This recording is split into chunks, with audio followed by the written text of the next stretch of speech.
తండ్రి కుమారుడు పరిశుద్ధాత్మ త్రియేక దేవుని నామం పేరట ఆమేన్. మన తండ్రి అయిన దేవుని ప్రభు అయిన యేసుక్రీస్తు నుండి కృపా సమాధానములు మీకు కలుగును గాక. ప్రియ విశ్వాసులారా, ఈ వారము మరింత ఆసక్తికరమైన అంశము కలిసి మనం ధ్యానం చేయడానికి మిమ్మల్ని ఆహ్వానిస్తున్నాను. సకల విశ్వాసుల మధ్య దేవుని ఉనికి. సకల విశ్వాసుల మధ్య దేవుని ఉనికి అంటే బహుళ మత విశ్వాస సమాజాల మధ్య క్రైస్తవ ఉనికి. ఇది చాలా తెరచి ఉంచబడినటువంటి అంశం. విశాలమైనది, చాలా గణనీయమైనటువంటి ఆసక్తిదాయకమైనటువంటి అంశం ఇది. తత్సంబంధంగా పరిశుద్ధుడైన యోహాను వ్రాసిన సువార్త మరి 10వ అధ్యాయము కొన్ని వచనాలు మీ కొరకు నేను చదివి వినిపిస్తాను. 15వ వచనం నుంచి, తండ్రి నన్ను ఎలాగును ఎరుగునో, నేను తండ్రిని ఎలా ఎరుగుదునో, అలాగే నేనును నా గొర్రెలను ఎరుగుదును. నా గొర్రెలు నన్ను ఎరుగును, మరియు గొర్రెల కొరకు నా ప్రాణం పెట్టుచున్నాను. ఈ దొడ్డివి కానీ వేరే గొర్రెలను నాకు కలవు, వాటిని కూడా నేను తోడుకొని రావలను. అవి నా స్వరం వినును. ఇప్పుడు మంద ఒకటి, గొర్రెల కాపరి ఒకడును అగును. నేను దాని మరల తీసుకున్నట్లు నా ప్రాణం పెట్టుచున్నాను. ఇందువలననే నా తండ్రి నన్ను ప్రేమించుచున్నాడు. దేవునికి స్తోత్రం. ప్రార్థన చేస్తాం. సర్వోన్నతుడా, సకల చరాచరముల యొక్క ఉనికి శాసించే మహా సృష్టికర్తవు, అందరూ నీ ప్రజలే, అందరూ నీ జనులే. ఈ సర్వ సృష్టి విధాయక శక్తిగా నీవు ఉన్నావు దేవా. ఏ ఒక్కరూ నీకు కానివారు లేరు. ఇందులో అందరినీ నీవు ప్రేమించున్నావు. అందరినీ నీ ప్రేమలోనే తండ్రి నీవు రక్షించేదానికి ఈ భూమిపైన నీవు మనుష్య కుమారుడుగా నీవు జనించావు. అందుకు వేలాది స్తోత్రాలు. ఈ మా జీవితాలలో ఈ సత్యాన్ని మేము ఎరిగి ప్రభా, మేము మా చుట్టూ ఉన్న సమాజంతో కలిసి ఈ విశ్వాస యాత్రలో ముందుకు సాగిపోయేదానికి కావాల్సిన ప్రతి విధమైన నీ ప్రోత్సాహం మాకు దయచేయమని యేసు నామం పేరట వేడుకొనుచున్నాము తండ్రి. ఆమేన్. మన తండ్రి అయిన దేవుని నుండి, ప్రభు అయిన యేసుక్రీస్తు నుండి కృపా సమాధానములు మీకు కలుగునుగాక. దేవాది దేవుని దీవెనలు, మా శుభములు మీకు సదా కలుగును. ఈ దినము ఏర్పాటు చేయబడిన ఈ అనేక విశ్వాసాలు లేక బహుళ మత విశ్వాస సమాజాల మధ్య క్రైస్తవ ఉనికి అనేది ఉత్కృష్టమైనటువంటి సందర్భం లేక అంశం. ఇది క్రిస్టియన్ ఎగ్జిస్టెన్స్ లేక Christian witness in the context of the plurality of religions. Existence వేరు, విట్నెస్ వేరు. క్రిస్టియన్ ఎగ్జిస్టెన్స్ అంటే క్రైస్తవ ఉనికి మాత్రమే ఉన్నాము అని. విట్నెస్ అంటే క్రైస్తవులు ఒక అడుగు ముందుకేసి వాళ్ళు దేవుని గురించి చెప్పే సాక్ష్యం. బహుళత్వం అనేది ఎప్పుడు కూడా ప్లూరాలిటీని సూచిస్తుంది.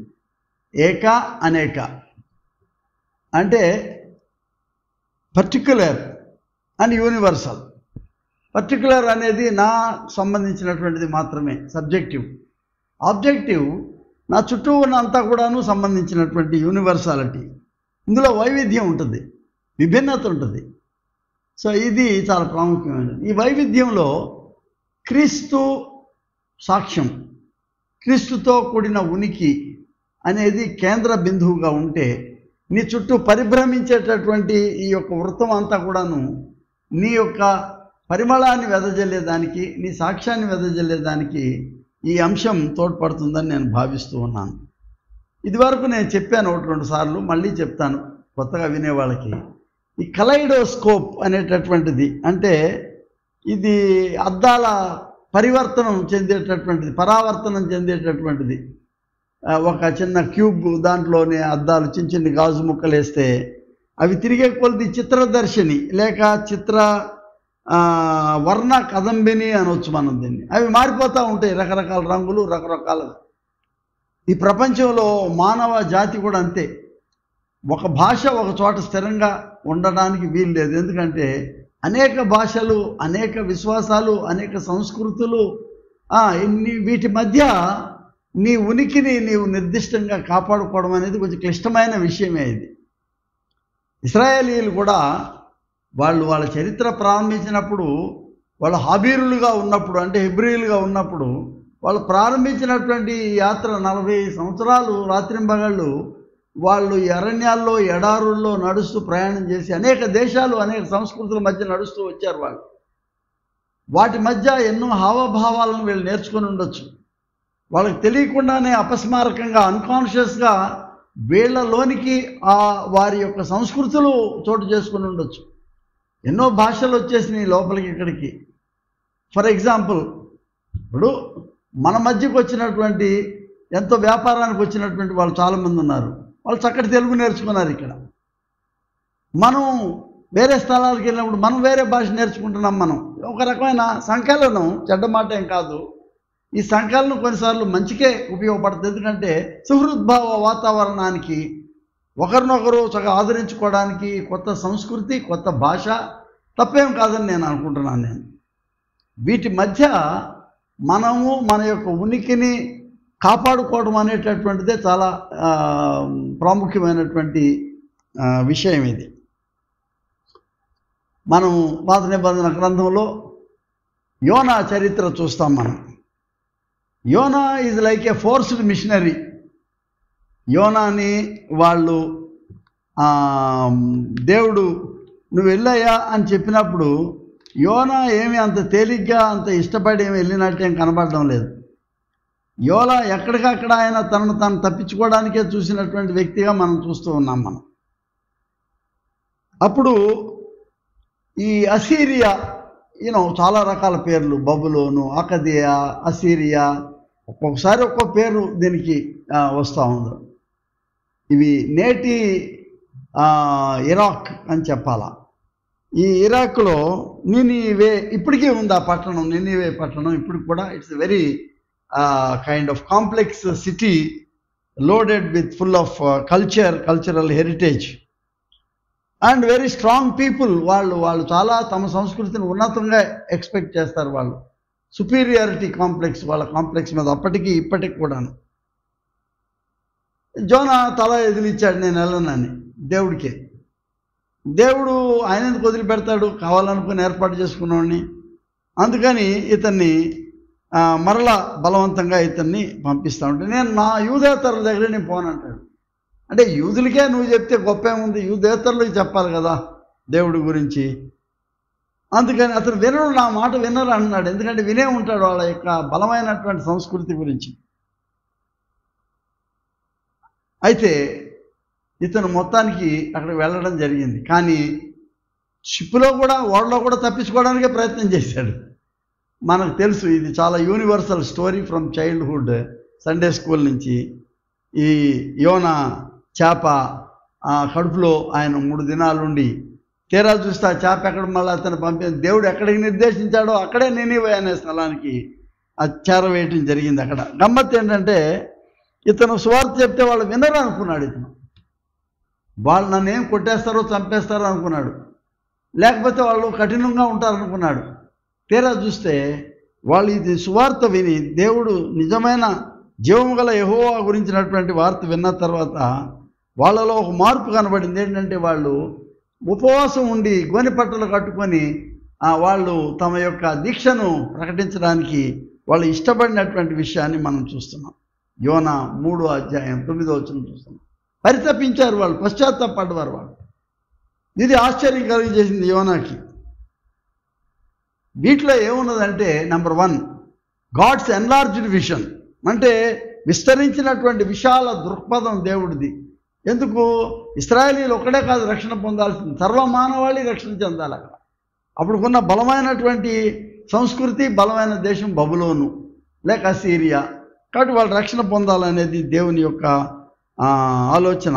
ఆయన యొక్క విశాల దృక్పథమే కాకుండా ఆయన ఔదార్యాన్ని, generosity of God we can see through sending Jonah as the missionary there.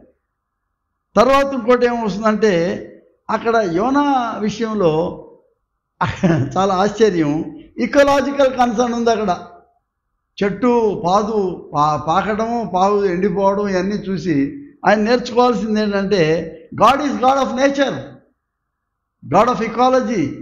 అంటే మనుషులు ఒక్కడికే కాదు, ఆయన సర్వ సృష్టికి సృష్టి విధాయక ప్రేమను చూపించేటటువంటి దేవుడిగా ఈయన యొక్క జీవితాన్ని ఆయన సాక్ష్యం ద్వారా అక్కడ మనం తెలుసుకుంటూ ఉన్నాం. మూడవది ఏంటంటే రక్షణ అనేది ఎవరి సొత్తు కాదు, ఇది దేవుడు ప్రెరోగేటివ్, దేవుని యొక్క ఇచ్ఛ. అందరికీ రక్షణ ఇవ్వాలనుకుంటే నువ్వెవరు మధ్యలో అడ్డం పడడానికి? If it is God's will, no one can stop. And therefore salvation is not a property or propriety of any particular community or any particular culture కాదంటున్నాడు. దేవుని యొక్క కృప అందరికీ అందుబాటులో ఉంది, అందరికీ అందుబాటులో ఈ సర్వసృష్టిలో. ఎందుకంటే అందరూ కూడా దేవుని ప్రజలే, అందరి ప్రజలకి దేవుడు ఆయన సంబంధించిన వాడే, అందరికీ దేవుడు ఆయన. ఈ సందర్భంలో మనం చూస్తుంది ఏంటంటే, అఫ్కోర్స్ మనం ఈ జెంటైల్స్ అనే పదం, హీదెన్ అనే పదం ఆ రోజుల్లో వాడారు, కానీ ఈ మోడర్న్ డేస్లో మనకి ఇష్టం లేదు. ఎవడికి హీదెన్ కాదు, ఎవడికి జెంటైల్ కాదు అనేది మనం గమనించాలి. ఎజ్రా నెహెమ్యాల సందర్భాన్ని మనం చూస్తే వాళ్ళకి ఎంతో పరితాపం ఉంది. మా దేశం వెళ్ళాలా, మేమంతా ఇక్కడ ఉన్నాము, బబులోను చెరలో ఉన్నాము, మా రాజ్యంలో మా దేవాలయం పరిరక్షించుకోవాలా, పడిపోయిన గోడలు కట్టుకోవాలా మేము. ఈ ఆలోచనలో వాళ్ళు ఏం చేస్తున్నారు, ఈ ఎజ్రా ముఖ్యంగా అష్టహశిష్ట అంటే అర్టాగ్జర్క్సెస్ అన్నారు, ఆ రాజు పేరు. ఆయన పర్షియన్ కింగ్. ఆయన దగ్గరికి పోయి, ఇది మరో కాలం ఇది, అక్కడ పోయినప్పుడు అడిగితే ఏమయ్యా విచారం ఉన్నావేంటని అడిగితే ఆయన ఏం చెప్తున్నా అంటే, మా దేవాలయము వెళ్ళి పాడైపోయిందండి, మేము తిరిగి దాన్ని నిర్మాణం చేసుకోవాలని ఆశపడుతున్నామని. ఈ రాజు హస్తహస్త ప్రోత్సహించాడు ఎజ్రాని, వెళ్ళండి, వెళ్ళి తిరిగి నీ దేవాలయాన్ని పునర్నిర్మాణం చేసుకొని పోండి అన్నాడు. అలాగే మరి నెహెమ్యా అనే కాలంలో కోరేషు సైరస్ అనేటువంటి రాజు, a foreign ruler, but who showed interest in the salvation of Jews. వాళ్ళ యొక్క రక్షణ కొరకు ఆయన సాధనంగా వాడబడినట్లు కనబడతా ఉంది ఇక్కడ మనకి. అందుకే దేవుడు కోరేషుని ఎంచుకున్నట్టుగా మనం యెషయాలో కూడా ప్రవచనాలు మనం చూస్తున్నాం. అంటే లేడా ఇశ్రాయేల్లో ఎవరంటే అప్పటి రాజు ఆయన, ఆ రాజుని ఆయన తన సాధనంగా వాడుకున్నట్లు మనం చూస్తున్నాం. 2వ దినవృత్తాంతంలో 36వ అధ్యాయంలో దీన్ని చూస్తాం మనం. అలాగే నెహెమ్యా 2వ అధ్యాయంలో చూస్తాం. రండి కట్టుటకు మనం పూనుకుందాం అన్నప్పుడు ఎవరైనా ఆయనకి సహాయం చేసిందంటే రాజు. ప్రియ స్నేహితులారా, పాత నిబంధనలో మనం చూస్తాం, నయమాను అనేటటువంటి వాడు ఇశ్రాయేల్ నుంచి వచ్చినటువంటి చిన్నది ఇచ్చిన చిన్న సలహాన్ని తీసుకొని ఆయన ఇశ్రాయేలు దేశానికి వెళ్ళడం చూస్తున్నాం. మనం ప్రవక్తను కలుసుకోవడం చూస్తున్నాం, ఎలీషాని. యోర్దాన్ నదిలో తాను మునిగి తాను నిజమైనటువంటి దేవుణ్ణి తెలుసుకోవడానికి ఒక అవకాశాన్ని మనం చూస్తూ ఉన్నాం ఇక్కడ. ఆ ఇశ్రాయేలు చిన్నది వాళ్ళ ప్రవక్త దగ్గరికి ఆయన నడిపించినటువంటి విధానం చూస్తున్నాం. అంటే దేవుడు ఎవరిని విస్మరించడం, విడిచిపెట్టడం. God wants all, because they all created by him. అందరినీ ఆయన సృజించాడు కాబట్టి ఎవరిని ఆయన విస్మరించడు అనేటటువంటి సత్యాన్ని ఇక్కడ మనం ఇక్కడ చూస్తున్నాం. నూతన నిబంధనలోకి వచ్చేటప్పటికి యేసు నామావతరణతో మన లోకానికి, మన మధ్యకు వచ్చినటువంటి ప్రభువు, ఆయన కూడా ఇక్కడ ఏదో సంకుచితమైనటువంటి మనసులతో రాలేదు ఇక్కడికి. ఆయన రావడమే విశాలమైనటువంటి దృక్పథంతోనూ, ఔదార్యంతోనూ, దయాళుత్వంతోనూ ఆయన మానవ సమాజం మధ్య జీవించినట్లు మనకు కనబడతా ఉంది. ఇది మనం గమనిస్తే పాత నిబంధనల నుంచి దేవుడు చూపినటువంటి ఈ చొరవ ఇతర దేశాలకు, ఇతర సంస్కృతులకు సంబంధించినటువంటి ఆయన ప్రేమ విధానం మనకు కనబడతా ఉంటుంది అక్కడ.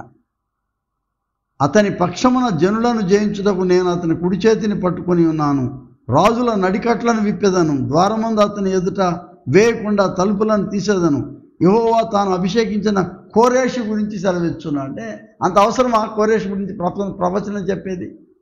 ఎస్, బికాజ్ గాడ్ చోజ్ కోరేష్ సైరస్, తన అభిషిక్తునిగా ఆయన తీసుకుంటున్నాడు.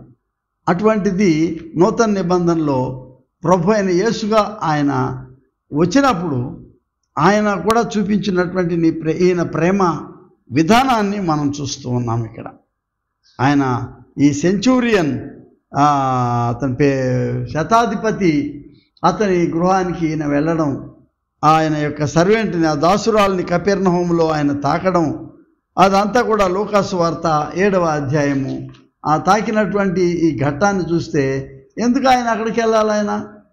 ఆయనది కానీ వాళ్ళకి సంబంధించినటువంటి యూదా మతం కాకపోయినా సరే వాళ్ళ దగ్గరకు పోయి వాళ్ళు చెప్తున్నారు, ఈయనకి ఆ చుట్టూ ఉన్న ప్రజలు ఏం చెప్తున్నారంటే, యేసు వద్దకు వచ్చి నీ వలన మేలు పొందులోకి ఇతడు యోగ్యుడు, వి డిజర్వ్స్ యువర్ ఫేవర్ అంటే వాళ్ళు చాలా గొప్పగా చెప్తా ఉన్నారన్నమాట.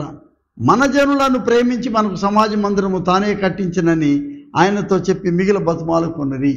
ఈ కపెర్నహూములో నేను బిషప్గా చాలా గ్రామాలకు వెళ్ళినప్పుడు చాలా చోట్ల గ్రామస్తులు వచ్చి, అయ్యా పలానా కృష్ణమూర్తి గారు లేకపోతే పలానా రామారావు గారు మాకు చాలా సహాయం చేశారయ్యా ఈ చర్చి నిర్మాణానికి, అంతా ఆయనే చేసుకున్నారయ్యా కట్టుకొని పూనుకొని ఇట్లాంటివన్నీ చెప్తున్నప్పుడు మనసు కదిలిపోయేది. ఎందుకంటే వాళ్ళకి ఏం బిజినెస్ ఉంది, వాళ్ళకి ఏం ఇంట్రెస్ట్ ఉంది మన దగ్గర అనుకోవచ్చు. దేవుడు వాళ్ళని ఎన్నుకున్నాడు. దేవుడు వాళ్ళని అక్కడ ఆ పర్టికులర్ పని కొరకు వాళ్ళని దేవుడు సాధనంగా వాడుకునేదానికి ఇష్టపడ్డాడు. దేవుడు నువ్వెవరు నేనెవరు మధ్యలో కాదనుకునేదానికి. అంటే అవగాహన అందరూ వెంటనే వచ్చేయాలి మన విశ్వాసంలోకి అనుకోకూడదు. It's a process. కాకపోతే ఒకటి గమనించాలి ఏంటంటే దైవ సౌహార్ద్రత, విశాల దృక్పథము, ఆయన ఔదార్యాన్ని అందరినీ కలుపుకోవాలనేటటువంటి దేవుని యొక్క ఆలోచన, వీళ్ళంతా తిరిగి మరలా నన్ను సృష్టికర్తగా అంగీకరించే విధానానికి దారి చూపిస్తూ ఉన్నట్లు మనం చూస్తున్నాం. ఫిలిప్పు కందాకే రాణి దగ్గర పనిచేసిన అతను ఆఫీసర్ నపుంసకుడు. ఆయన రథం మీద వెళ్తూ ఉంటే ఫిలిప్ అడుగుతున్నాడు, పక్కన పరిగెట్టుకుంటూ చూస్తున్నాడు, ఏంటి నువ్వు చదువుతుంది నీకు అర్థం అవుతుందా అని. నాకెవరు చెప్పండి, నాకేలా అర్థమవుతుంది అంటున్నాడు ఆయన. నువ్వు పైకి వచ్చి నీకు తెలిస్తే నా దగ్గర చెప్పంటాడు. అపోస్తుల కార్యం 8వ అధ్యాయంలో. కొద్దిసేపు అయిన తర్వాత నువ్వు నాకు ఇక్కడ బాప్తిసం ఇవ్వడానికి నీకేమైనా అభ్యంతరం ఉందా అని అడుగుతున్నాడు. కొన్ని చోట్ల there is change of heart, కొన్ని చోట్ల మారకపోవచ్చు, కానీ వారి యొక్క సహకారాన్ని సమాజంలో మనం చూస్తూ ఉన్నాం. ఇక్కడ మత్తయి సువార్త 15వ అధ్యాయంకి వస్తే చాప్టర్ 15, కనానీయురాలైన స్త్రీ అంటే ఈ తూరు సీదోను అంటే లెబనాన్, ఇప్పుడు లెబనాన్ ప్రాంతం బోర్డర్కి వెళ్ళి నుంచుంటే సింప్లీ బోర్డర్ హిల్ ఒకటే ఉంటుంది, హిల్ అవతల వైపు అంతా లెబనాన్. ప్రభువారు అంచుల వరకు వెళ్ళాడు. అక్కడ ఈ స్త్రీ అక్కడ జరిగినట్టు లేదు, మినిస్ట్రీ ఇంకేం జరగలే అక్కడ. కేవలం ఈ స్త్రీ మాత్రమే అక్కడికి వచ్చింది. వచ్చాము గోజాడుతూ ఉన్నది. అక్కడ చాలా భయంకరమైనటువంటి ఆమె హిస్టీరిక్గా బిహేవ్ చేస్తుందంట.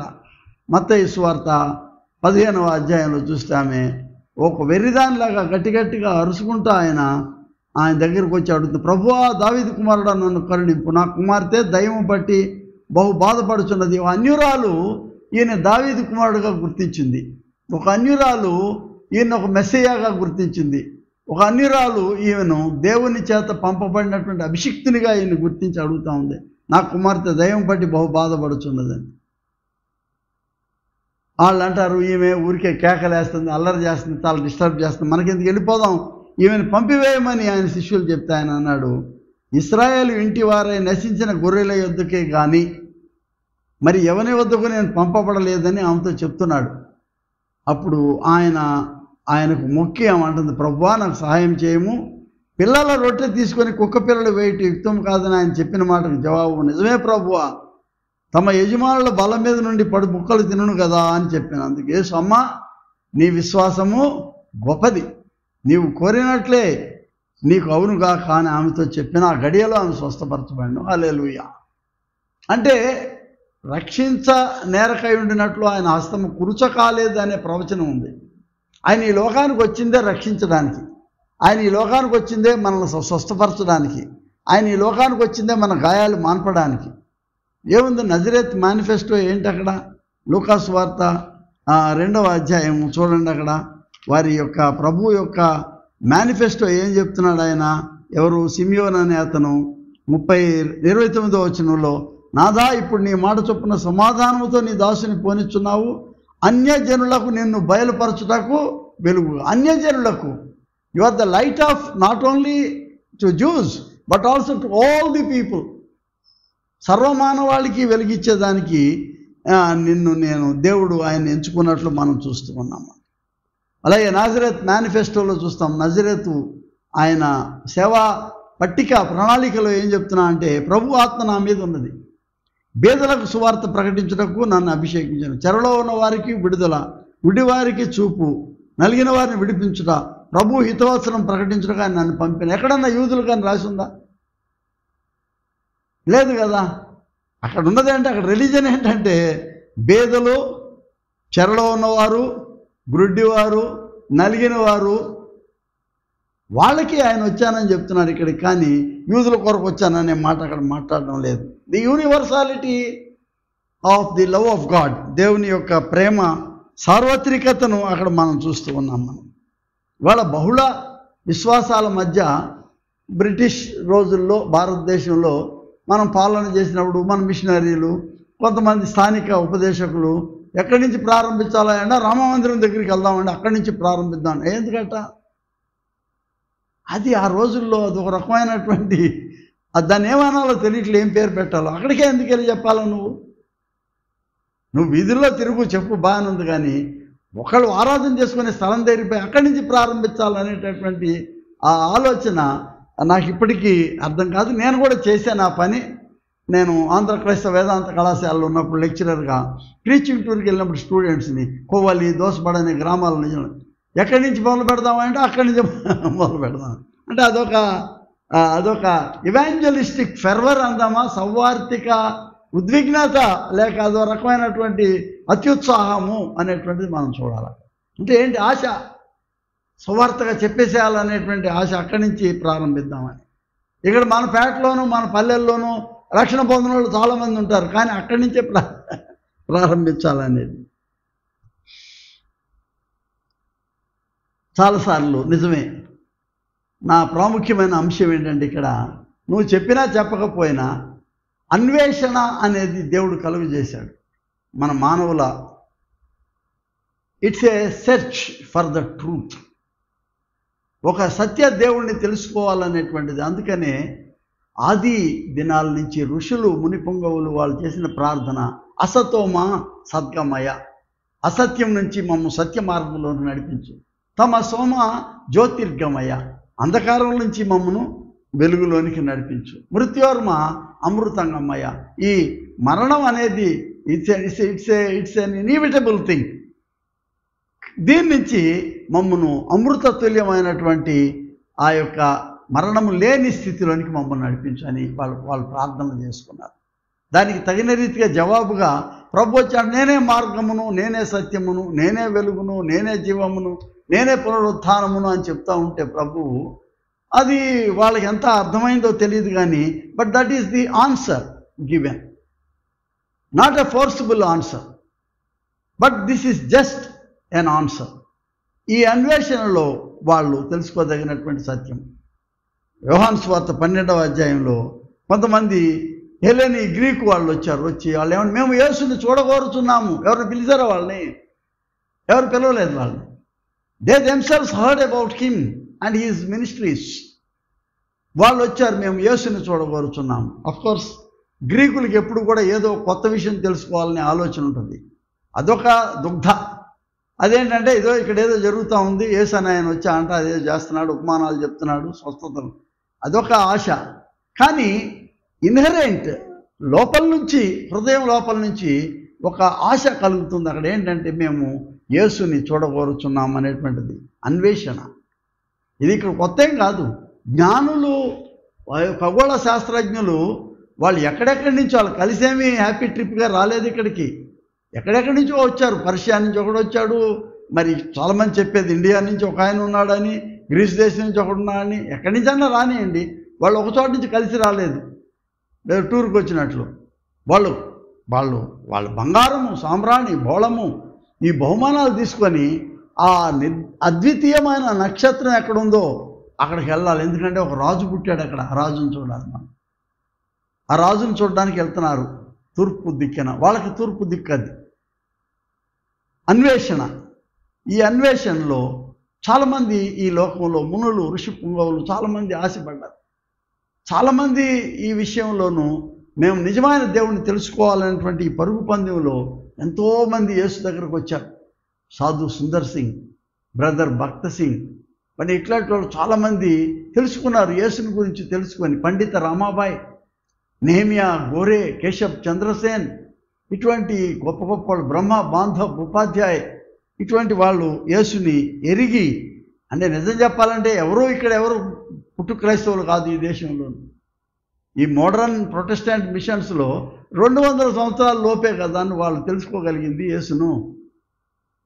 ఇంతమంది తెలుసుకొని ఆయన దగ్గరికి రావడానికి ఒకటే ఏకైక హేతు ఏంటంటే అన్వేషణ, తృష్ణ, సెర్చింగ్, అంటే a seeking heart. God is not therefore limited to any particular culture or any particular language. దేవుడు అందరికీ విశదంగాను విదితంగాను ఉన్నాడు. ఆయన్ని you have to discover his presence. ఆయన్ని మనం తెలుసుకోగలిగేది.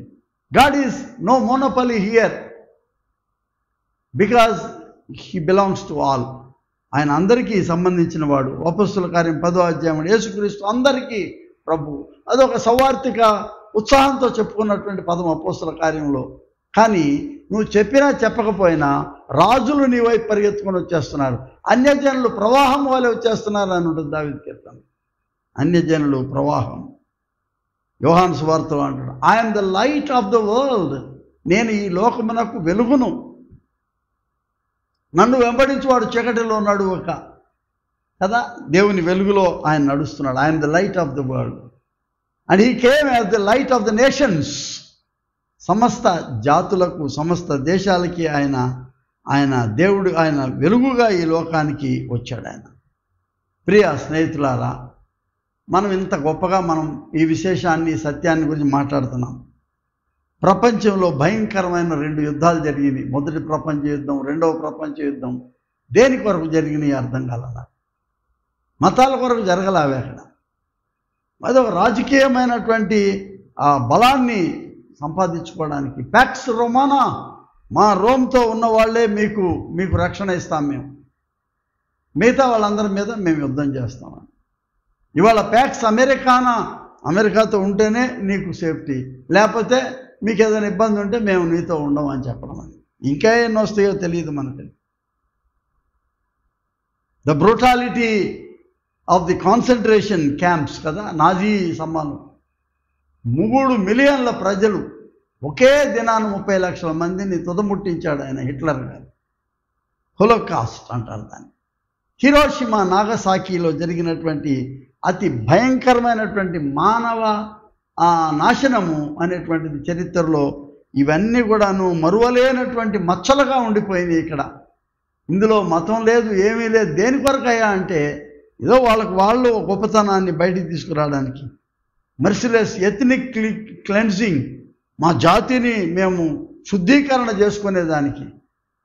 రష్యాలో ఈ పెరిస్ట్రాయికా వచ్చింది కూడా ఏంటంటే ఈ పునర్నిర్మాణం దోహదంలో ఆ చెచెన్య ఇవన్నీ కూడాను వేరే దేశాలు, మళ్ళీ క్రిస్టియన్స్ వేరే అయిపోవాలని ఇవన్నీ కూడా ఏం జరుగుతుందంటే millions of refugees are on the roads. కోట్ల మంది ఈ దేశాలు లేని వాళ్ళు అయిపోయారు, దేశాల నుంచి వెళ్ళగొట్టబడిన వాళ్ళు అయిపోయారు. వాళ్ళు ఇటువంటి దీనికి ఈ కరువుకి కారణం అయిపోయింది. ఇథియోపియా, సుడాన్ వంటివి, తర్వాత రువాండాలో, జాయిరేలో జరిగిన ఆఫ్రికాలో కిల్లింగ్స్, నైజీరియాలో జరుగుతున్నటువంటి కిల్లింగ్. ఒకే రాత్రి ఒక గుంపు వచ్చేస్తారు. ఈ క్రైస్తవులు అందరినీ దొరికినట్లు నరికేసి కాల్ చేసి వెళ్ళిపోతారు, మళ్ళీ వెంటనే వెళ్ళిపోతారు. ఇది పిచ్చి అన్నమాట, ఇది ఒక వెర్రి అన్నమాట. ఇది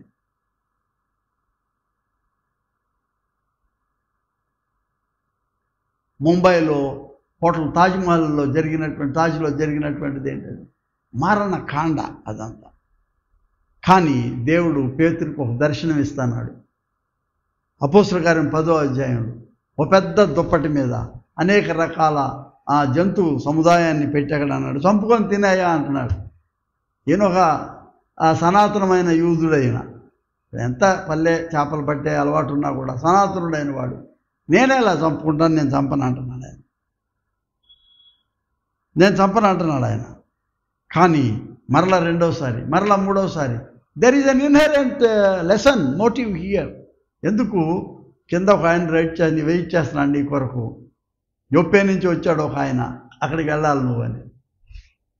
అన్యుడి దగ్గరికి వెళ్ళాలి. ఇప్పుడు కొర్నేలి అనేటటువంటి అన్యుడి దగ్గరికి వెళ్ళాలా? నో అనడానికి వీలు లేదు. పేతురికి కొంచెం అర్థమైంది పైన జరిగిన దర్శనం. నిజంగా చంపు తినమని కాదా నేను పలు విధాలైనటువంటి జంతువులను, కానీ అన్ని విధాల మనుషులు దేవునికి సంబంధించిన వారే. Decided to go. కొర్నేలి దగ్గరికి వెళ్ళినప్పుడు ఆ అన్యుడు అనబడి, నాకు ఆ పదం ఇష్టం లేదు, అన్యుడు అని 10 సార్లు అంటాం, నాకు ఇష్టం లేదు. దేవుని ఎరుగును వాడు అనుకున్నాం. అక్కడికి వెళ్ళినప్పుడు ఏం జరుగుతుందంటే, నీకంటే ముందే వాళ్ళు ప్రిపేర్ అయి ఉన్నారు. అక్కడ ఏం జరుగుతూ ఉంది, నువ్వు వెళ్ళక ముందే they are prepared for that already. అపోస్తల కార్యము 10వ అధ్యాయంలో చూస్తే అక్కడ పరిశుద్ధాత్మ వాళ్ళని అందుకు తగిన రీతిగా వాళ్ళని సిద్ధపరిచిన విధానాన్ని చూస్తే నాకే ఆశ్చర్యం కలుగుతుంది. అక్కడ పేతురు ఇంకా ఈ మాటలు చెప్పుచుండగా, చెప్పేలే, పాస్ట్ టెన్స్ కాదు, ప్రజెంట్ కంటిన్యూస్, చెప్పుచుండగా ఆ బోధ విన్న వారందరి మీదకి పరిశుద్ధాత్మ దిగెను. అందరూ ఆశ్చర్యపోయారు. సున్నతి పొందిన వాళ్ళకే కదా, ఇదేంటి అన్యుల మీద కూడా పరిశుద్ధాత్మ కుమ్మరించబడడం అనేది వాళ్ళకి అర్థం కాల. పరిశుద్ధాత్మ వరం అన్యజనుల మీద సైతం కుమ్మరింపడు చూచి విభ్రాంతి నొందెను. కాబట్టి వెంటనే ఒక కండిషన్, కాబట్టి మీరు బాప్తిసం పొందమని చెప్తున్నాడు పేతురు. అంటే he comes from an orthodox background, వాళ్ళకి బాప్తిసం పొందమని చెప్తున్నాడు. నిజానికి అక్కడ బాప్తిసం పొందక ముందే వాళ్ళ పరిశుద్ధాత్మ తైలాభిషేకాన్ని పొందుకున్నది మనం చూస్తున్నాం. దేవుడు అందరికీ దేవుడు. God is preparing them. నిన్ను ఎందుకు పంపాడంటే ఈ సత్య సువార్త వాళ్ళు వినేదానికి నిన్ను వాడుకున్నాడే కానీ God is able to send his spirit upon every one, each one in this creation అనేది మనం చూస్తున్నాం. ప్రియ స్నేహితులారా, మన అజ్ఞానంతో బెర్లిన్ ఆ వాల్ని, జర్మనీ 2 గోడలు కట్టుకున్నాం. దేవుడిచ్చిన ఆత్మతో మళ్ళా గోడల పాలు కొట్టారు వాళ్ళు. ఇవాళ కొరియాలో, ఉత్తర కొరియా, దక్షిణ కొరియా ప్రజలకు ఇష్టమే, కానీ ఆ ఇనప ఆ కట్టడాలు మధ్యలో వాళ్ళని ఆఫ్ చేస్తూ ఉన్నాయి. అక్కడ భయంకరమైనటువంటి రివల్యూషన్స్లో Cuba, Vietnam, Iran, Nicaragua, Philippines, East European countries అన్నిట్లోనూ కాన్స్టాంట్ ఇంపేషన్స్ని మనం చూస్తున్నాం. ఒకళ్ళంటే ఒకళ్ళు పొడగిట్టనటువంటి వాళ్ళు. ఇవన్నీ ఓ పక్కన ఉంటే మన వాళ్ళు వెళ్ళి చంద్రుడి దగ్గరికి వెళ్ళాలి మేము అని చెప్పి వాళ్ళు తయారవుతున్నారు. ఇటువంటి వాతావరణంలో మానవ ఐక్యత కంటే ముందు చూడాల్సింది ఏంటంటే, మానవులు అందరూ దేవునికి సంబంధించిన వారు. బాబేలు దగ్గర అబ్బో ఆ యూనిటీని అది మనం నెగిటివ్గా చూస్తున్నాం. ఓ పక్కనేమో అందరం కలవాలనుకుంటున్నాం ఇప్పుడు ఆధునిక దినాల్లో. అప్పుడు అందరం కలిసే ఉండాలంటున్నాడు కదా బాబేలు. అదొక రకమైనటువంటి సంకుచిత స్వార్థపరమైన వాతావరణాన్ని దేవుడు పగలగొట్టాడు. దాన్ని పెంతెకోస్తుకు వచ్చేటప్పటికి విస్తరించి అందరికీ సంబంధించినటువంటిది. చూడండి, నిజంగా ఆ పెంతెకోస్తు అనుభవాన్ని ఎవరు ఎప్పటికీ మర్చిపోలేనటువంటి ఒక అద్భుతమైనటువంటి పరమ సత్యం. అక్కడ ఏం జరుగుతుందంటే, ఎంతమంది జనులు అక్కడ చేరారు. ఇదేమీ పార్తీయులు, మాదీయులు, ఎలమీయులు, మెసొపొతేమియా, యూదయ, కపదొకియా, పొంతు, ఆసియా, ఫ్రుగియా, పంపులియా, ఐగుప్తు అనే దేశముల వారు, కురేనే దగ్గర లిబియా ప్రాంతం కాపురం ఉన్నవారు, రోమా నుండి వచ్చినటువంటి పరవాసులుగా వచ్చిన వారు, యూదులు, యూదామత ప్రవిష్టులు, క్రేతీయులు, అరబీయులు. వావ్ ఎంత పెద్ద, the whole world is there. దేవుడు యూదులు ఒక్కరికే నేను ఇవాళ పరిశుద్ధాత్మ అనలేదు. ఈ పరిశుద్ధాత్మ అగ్ని నాలుకల వల్ల విభజించబడినట్లు అందరి మీద వ్రాలగా. బిషప్ సమీర్ కాఫిటీ అనే ఆయన్ని, నేను ఆంగ్లికన్ బిషప్ ఇన్ జెరూసలేం, నేను పాస్టరేట్ డిపార్ట్మెంట్ డైరెక్టర్ ఉన్నప్పుడు సిఎస్ఐ చర్చ్కి 2400 మంది గురువులను ఫస్ట్ టైం గోల్డెన్ జూబ్లీ సెలబ్రేషన్లో సిఎస్ఐ బెంగళూరులో అందరిని ఇన్వైట్ చేసి ఆయన స్పీకర్గా పిలిస్తే ఒక అద్భుతమైనటువంటి ఆయన ప్రసంగం చెప్తూ అన్నాడు, ఓ పరిశుద్ధాత్మ కృంభరించబడినప్పుడు వీళ్ళందరిలోనూ మేము కూడా ఉన్నాం, క్రేతీయులము, అరబీయులము. I'm N Arab. మా పితరులకు పరిశుద్ధాత్మ కృంభరించబడి నేను వాళ్ళ వారసుడిని. అని చెప్తూ అంతకుముందేమన్నాడు, ఆసియా పృగియా మీరు కూడా ఉన్నారు, మీరందరూ ఆసియా కదా. సో పరిశుద్ధాత్మ దేవుడు ఎవరిని వదలలేదు, దేవుడు అందరికీ సంబంధించిన వాడు. మూలలు అందరినీ దేవుడు ఆయన తట్టుకుని ఆయన స్పర్శించినటువంటి వాడు. God belongs to all. అందుకనే 1948లో ప్రపంచ క్రైస్తవ సమాఖ్య అనేది మనం ఫామ్ చేద్దామని, thanks to the great missionaries, ద్రష్టలందరికీ కూడాను. అలాగే యునైటెడ్ నేషన్స్ ఆర్గనైజేషన్, ఐక్యరాజ్య సమితి, ఇవన్నీ ఏంటంటే ఎఫర్ట్స్ ఆఫ్ ది పీపుల్. మనం అందరము కొంచెం సేపు మన భాషలు మన మతాలు అన్నీ పక్కన విస్మరించి లెట్ us బి యునైటెడ్ అన్నట్లు. ఎందుకంటే దేవుడికి ఇటువంటి విభేదాలు ఎక్కడ కనబడలా. We belong to God, God is centre of this entire universe. ఇటువంటి వాటికి మతపరమైన భేదాలు లేకుండాను I personally respect my father of our nation. చాలామంది అంటారు బిరుదు ఎవరు ఇచ్చారండి ఆయనకి అంటారు. ఒరే 78 సంవత్సరాలు ఆ పదం వాడిన తర్వాత నీ కరెన్సీ నోటు మీద ఆయన ముద్ర, ఆయన ప్రైమ్ మినిస్టర్ చేశాడా, ప్రెసిడెంట్ చేశాడా, ఏం కాదు కదా. 78 సంవత్సరాల తర్వాత ఆ గాంధీకి ఆ పేరు ఎవరు లేదంటే తప్పది, అయిపోయింది అది.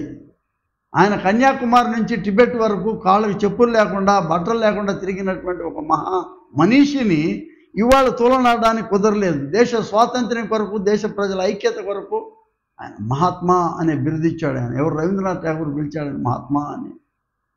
చిన్నోడు పిలవలేదు ఆయన్ని. ఇవాళ మార్టిన్ లూథర్ కింగ్ జూనియర్ ఉన్నాడు. We shall overcome.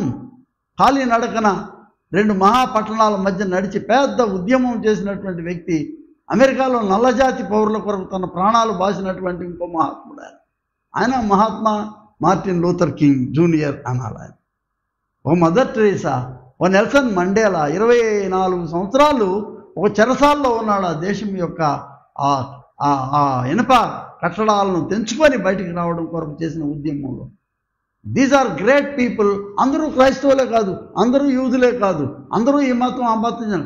They are people of God. ఈ ప్లూరాలిటీ, ఈ బహుళత్వంలో దేవుడు ఏం చూశాడంటే, ఈ ఇండిపెండెన్స్ అనేది నాది, ప్రజల యొక్క స్వేచ్ఛ అదే మతానికి సంబంధించింది కాదు, దేవునిది, అది దేవుడిస్తాడు అది. కాబట్టి అలనాడు మోషేని పిలిచి మండుచున్న పొద దగ్గర నీవు పోయి నా ప్రజల మూల్గులు నేను వింటున్నాను అన్నాడు. ఎక్కడ మూల్గుంటే అది దేవునిది. అది ఏ భాష ఏ మతంలో అని కాకుండాను ఎక్కడ మూల్గుంటే అది దేవునికి సంబంధించింది. కాబట్టి దేవుడు ప్రజలకు విమోచన ఇవ్వడానికి ఆయన చేసినటువంటి ఈ మహాకార్యాలు అనేక దేశాల్లో మనం చూస్తూ ఉన్నాం. మనం freedom is the gift of God. ఇది మతపరమైనది కాకపోతే ఏంటంటే మనం కోరుకున్నది మనం అందరం కలిసి జీవించాలని. ఇంకో ప్రాముఖ్యమైన అంశం ఏంటంటే, ఈ విశ్వాసాల మధ్య, బహుళ విశ్వాసాల మధ్య the generosity and the open arms of God, తెరచి ఉన్న దేవుని హస్తాలు. దీన్ని ఏమన్నానంటే గాడ్స్ హాస్పిటాలిటీ అగైనెస్ట్ హోస్టిలిటీ. శత్రుత్వం కంటే ముఖ్యమైనది ఏంటంటే ఇక్కడ దేవుని ఆతిథ్యం ముఖ్యం. God calls all. చాలాసార్లు చెప్పాను, నెల్సన్ బిషప్ డెస్మండ్ టూటు చెప్పింది, దేవుని రాజ్యం తెరచి ఉంచిన రాజ్యం అందరినీ పిలుస్తుంది. హుస్సేన్లను పిలుస్తుంది, బుష్లను పిలుస్తుంది, అందరినీ పిలుస్తుంది. ఎందుకంటే దేవుని రాజ్యం ఒక మతానికి సంబంధించి చేయలేదు దేవుడు. Because it belongs to God. తన రాజ్యంలోనికి అందరినీ ఆహ్వానిస్తూ ఉన్నాడు దేవుడు. ఎవరెవరైతే విశ్వసిస్తారో వాళ్ళందరినీ లోపలికి రమ్మని అడుగుతున్నాడు ఆయన. God has no enemies. నువ్వు ట్రై చేస్తున్నావు ఏంటంటే నా శత్రువులు దేవుని శత్రువులుగా ఉండాలని. దిగిరా దేవా, నా శత్రువు వాళ్ళని చంపేసే నువ్వు దేవుడిని అడుగుతున్నావు. కానీ there is no enemy to God. All are God's people. And don't try to convert your enemies as God's enemies. Don't try to give a colour of your religion to God. You be converted to God himself. All are God's guests. అందరూ దేవుని యొక్క అతిథులే. మత్తయి సువార్త 22వ అధ్యాయంలో రాజకుమారుడి పెళ్లికి చివరికి ఏం చేస్తున్నాడు? అందరినీ ఆహ్వానిస్తూ ఉన్నాడు. చూడండి, మత్తయి 22లో చూస్తున్నాం మనం. అందరికీ ఆహ్వానం అందినట్టు చూస్తున్నాం. దేవుడు ఇచ్చినటువంటి ఈ లోక ఆహ్వానంలో ఆయన పిలిచి అందరికీ కావలసినటువంటి మత్తయి సువార్త 22వ అధ్యాయం 10 నుంచి 14 వచనంలో చూడండి, అక్కడ ఉంటుందని. రాజు కూర్చున్న వారిని చూడ లోపలికి వచ్చి పెండ్లి వస్త్రములు ధరించుకున్న ఒకరిని చూసి, స్నేహితుడా, ఇంకా పెండ్లి వస్త్రం లేక ఇక్కడికి ఎలాగ వచ్చితివి అని అడుగు మౌని ఉండేనండి. దేవుడు అందరినీ పిలిచి అందరికీ పెండ్లి వస్త్రాలు ఇచ్చాడు. నువ్వే వేసుకోకపోతే నీది తప్పు. God invited all, it belongs to all. నాకు ఇది ఎప్పటికీ అర్థం కానటువంటిది ఇంకోటి ఉంది. ఏంటంటే యెషయా గ్రంథంలో 2వ అధ్యాయంలో దేవుడు పెద్ద ఫీస్ట్ చేస్తూ ఉన్నాడంట. ఆ ఫీస్ట్లో గాడ్ ఈజ్ ఇన్వైటింగ్ ఆల్. అందులో ఏముందంటే, అంత్య దినములలో పర్వతములపైన యెహోవా మందిర పర్వత శిఖరమున స్థిరపరచబడి కొండల కంటే ఎత్తుగా ఎత్తబడును, ప్రవాహం వచ్చినట్టు సమస్త అన్యజనులు దానిలోనికి వచ్చెదరు అని చెప్తా ఉన్నారు. God invites all. It's God celebration, it's God's feast. ఈ లోకం దేవునికి సంబంధించింది. మనం ఎవరూ దీని ప్రొపరేటర్స్ కాదు. You are here beneficiaries only. ఈ భూమిని మీరు స్వతంత్రించుకోమన్నాడు దేవుడు. దీనిలో మీరు ఫలవృద్ధి చెందండి, అభివృద్ధి చెందండి అని చెప్తున్నాడు ఆయన. అంతేగాని ఇది నాది అని చెప్పి రేపు గాలిని, నీటిని, అన్నిటినీ నువ్వు కంట్రోల్ చేయడానికి చూస్తావు. రేపు కొండల్ని, సముద్రాన్ని కూడా వేరు చేసుకొని ఇండియన్ వాటర్స్, అమెరికన్ వాటర్స్ అని ఎక్కడికక్కడ నీ జలాలు కూడా నీవు భాగాలు చేయాలని చూస్తున్నావు అంటే మన నేరో మైండ్ కనబడతాం. God belongs to all. పేతురు తన యొక్క మొదటి పత్రిక రాసినటువంటి మొదటి పత్రికలో ఆయన 2వ అధ్యాయం చూడండి, 11వ వచనం అని చూద్దాం. ప్రియులారా, మీరు పరదేశులను యాత్రికులై ఉన్నారు గనుక ఆత్మకు విరోధంగా పోరాడు శరీరాలను విసర్జించి అన్యజనులు మిమ్మల్ని ఏ విషయంలో దుర్మార్గులను దూషింతురో ఆ విషయంలో వారు మీ సత్క్రియలు చూచి వాటిని బట్టి దర్శన దినమున దేవుని మహిమపరచునట్లు వారి మధ్యన మంచి ప్రవర్తన గలవారై ఉండవలనని మిమ్మల్ని దేవుడు వాళ్ళని కొట్టేసేయి, చంపేసేయి అనడం లేదు. ఏమంటున్నాడు? వాళ్ళ మధ్య నీ ప్రవర్తనను బట్టి నీవు వాళ్ళు మారేటట్లు నీ సత్ప్రవర్తన కనబడాలన్నాడే కానీ positive attitude of looking in to the otherness. నీ ప్రక్కన ఉన్నటువంటి వాళ్ళ యొక్క ఆ విషయాలను నువ్వు జాగ్రత్తగా గమనించడానికి. దేర్ఫోర్ నాకు ఇష్టమైన పదం ఏంటంటే, this church belongs to not only here but this is a borderless church. అవధులు లేని, అంచులు లేని క్రైస్తవ సంఘ నిర్మాణానికి మనం పూనుకున్నాం. Because God is there beyond the borders. ఈ అవధులు, అంచులలో దేవుడు ఉన్నాడు అక్కడ. నేను అందుకే ఈ పదాలు ఎప్పుడు వాడతా, సెంట్రిపీటల్ అండ్ సెంట్రిఫ్యూగల్ అనేటువంటిది. ముడుచుకుపోయినటువంటి ఈ స్థితి నుంచి బయటపడాలి. బాబేల్లాగా ముడుచుకుపోయి ఒకే భాష, మేము ఒకే మతం, అట్లా కాదు. సెంట్రిఫ్యూగల్ పెంతెకోస్తు విస్తరించిన ఎంతమందిని, ఒక 60 పేర్లు కనబడతాయి అక్కడ ప్రపంచంలో. ఆనాడికి అక్కడికి వచ్చిన, యెరూషలేముకి వచ్చిన, సియోను కొండ మీదకి వచ్చిన వాళ్ళందరికీ దేవుడు ఇచ్చేటటువంటి శుభవర్తమానం ఏంటంటే, రండి ప్రయాసపడి భారం మోసుకునిచున్న వారలారా నా యుద్ధకు రండి అని. All are welcome. దేవుడు లోకమును ఎంతో ప్రేమించను కాగా తన అద్వితీయ కుమారుడిగా పుట్టిన వారిని విశ్వాసముతో ప్రతివాడు నశింపక నిత్యజీవం పొందినట్లు. There is no limitation, there are no borders to God. Come, let us join together to celebrate the openness, celebrate the universality, celebrate the oneness of God. Pentecost నుంచి నేర్చుకోవాల్సినటువంటి స్నేహితులారా, ప్లూరాలిటీ, బహుళత్వం అనేది దేవుని యొక్క బహుమానం. ఒక తోటలో అన్ని గులాబీలు వేస్తే ఆ రంగు మొనాటనస్గా కనబడవచ్చు. కొద్ది రోజులు బాగానే ఉంటుందండి, బాగా గులాబీల తోట, మల్లెల తోట బాగుంటుందండి, ఒకటే మల్లెలు, చామంతుల తోట ఒకటే బాగుంది. కలగలిపి పెట్టి చూడండి, అన్ని రకాల పూలు ఎంత శోభాయమానంగా, ఎంత సౌందర్యంగా, ఎంత అందంగా కనబడుతుంది అనేది మనం చూడాలి. All of them were filled with the Holy Spirit. పరిశుద్ధాత్మ నింపబడిన వాళ్ళై అనేక భాషలు వాళ్ళు మాట్లాడుతుంటే దేవుడు అనుగ్రహించిన శక్తి కొలది. దీని అర్థం ఏంటంటే, ఈ అనేకము అనేది దేవుడు అనుగ్రహించిన బహుమానం అండి. పరిశుద్ధాత్మ వరాలు అనేకుల మీద ఆయన పంచినటువంటి వరాలు. దేవుడికి ఇష్టం లేకపోతే అందరికీ ఎందుకు ఇస్తాడు ఆ వరాలు? He likes manyness. ఎందుకంటే అందాక మనం చదివినట్టు, నాకు ఇంకా వేరే దొడ్డి ఉన్నది, అందులో గొర్రెలు కూడా నాకు ఉన్నాయంటే అర్థం ఏంటంటే, we belong to God. One day we recognize the shepherd God. మనం ఆయన్ని గుర్తిస్తాం. మనం ఆయన సృష్టి విధాయక, కాస్మిక్ లార్డ్. మనం ఆయన దించి కిందకి ఆయన కళ్ళు చేతులు కాళ్ళు పెట్టేదో ఆయన మన దగ్గరికి లిమిట్ చేయాలని ప్రయత్నం చేయకూడదు. He's the image of the invisible. చూడండి అక్కడ ఏముంటుంది, మన కొలసి పత్రికలో ఎంత అద్భుతంగా పౌలు గారు ఆయన వర్ణించాడనేది చూస్తూ ఉంటే ఆ వేదాంతం మనకు అసలు అంతు పట్టదేమో అనిపిస్తుంది. మనకు అక్కడ కొలసి పత్రికలో 1వ అధ్యాయం, ఆయన అదృశ్య దేవుని స్వరూపి అయి సర్వ సృష్టికి ఆది సంభూతుడునై ఉన్నాడు.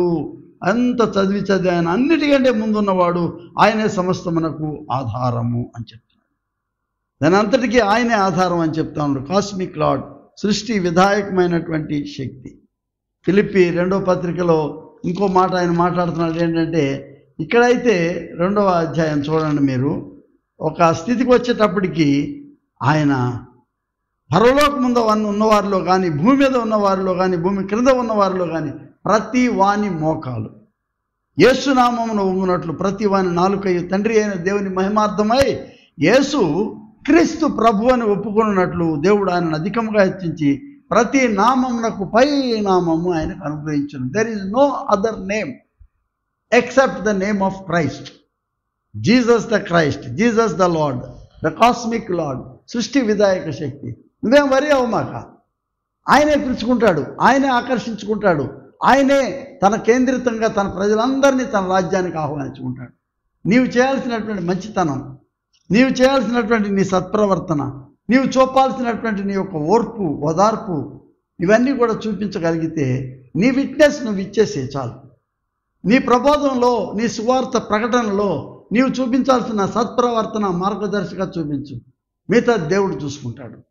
But don't condemn other religions, don't condemn other faiths and other languages. చిన్నతనం చేయొద్దు. ఇది వైషమ్యాలకు కారణం కావద్దు. మీరు great people like MM Thomas, SJ Samartha, Wesley Ariarajah దర్శనాలు చూశారు. వీళ్ళందరూ కూడాను ప్రజలతో కావాల్సిన డయలాజికల్ రిలేషన్షిప్, సంభాషితమైనటువంటి సంబంధాలతో నీ పొరుగువానితో నీవు సత్సంబంధం కలిగి ఉండయా. వాళ్ళలో మంచి లేదని చూడమాక. నువ్వు నీలో ఏం చెడ్డదనం ఉందో నువ్వు బయటపెట్టు, జాగ్రత్త దాన్ని తీసేసుకో. It doesn't mean that you are trying to focus. ఈ స్వార్థ చింతన లేకపోతే నీదే స్వనీతిగా చెప్పుకునేది కాకుండా నువ్వు విస్తరించు. నీ గోడలు తెంచేసేయి. నీవు బహుళ విశ్వాసాల మధ్య నీ పరిమళాన్ని బయటికి రావాలా.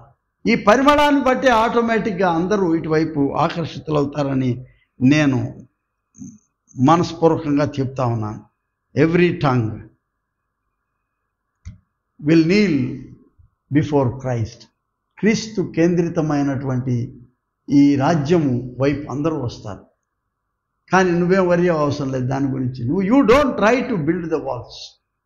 ఈ బహుళ విశ్వాసాల మధ్య క్రైస్తవ ఉనికిని మనం చాటేదానికి నీ వంతు నువ్వు కృషి చేసి నీ పరిమళ భూయిష్టమైనటువంటి నీ సాక్ష్యాన్ని, నీ సువాసనను వెదజల్లు. క్రీస్తు కొరకు ప్రార్థన చేస్తాం.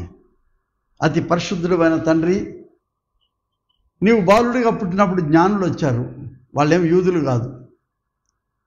నిన్ను చూడాలని గ్రీకులు వచ్చారు. వాళ్ళు యూదులు కాదు. నీ చుట్టూ అల్లుకున్నటువంటి ఈ మహత్తరమైనటువంటి ఈ సత్య సువార్తలో అన్యులందరూ వచ్చారు నీ దగ్గర స్వస్థత పొందేదానికి. నీ రాజ్య సువార్త వినడానికి వాళ్ళు వచ్చారు. మేము నీకు వారికి మధ్యన అడ్డుగోడలుగా ఉండకుండా ఈ క్రైస్తవ సంఘాలలో ఉన్నటువంటి మాకు నీ యొక్క ఉద్బోధ కలుగు చేయండి తండ్రి. మా స్వార్థ చింతనను మేము పోగొట్టుకొని, మా ఇంపేషన్స్ను అంటే ఈ ఓరిమిలేనితనాన్ని మేము పగలగొట్టి, విశాలమైన దృక్పథంతో అంచులు తెంచి అవధులు తొలగించి ఈ విశ్వాసములో అవధులు లేని క్రైస్తవ సంఘ నిర్మాణానికి మేము పాటుపడినట్లుగా పెద్ద మనసులు మాకు అనుగ్రహించమని యేసు నామం పేరట వేడుకొనుచున్నాం పరమ తండ్రి. ఆమెన్. మన తండ్రి అయిన దేవుని నుండి ప్రభువైన యేసుక్రీస్తు నుండి కృపా సమాధానములు మీకు కలుగును గాక. ఆమెన్.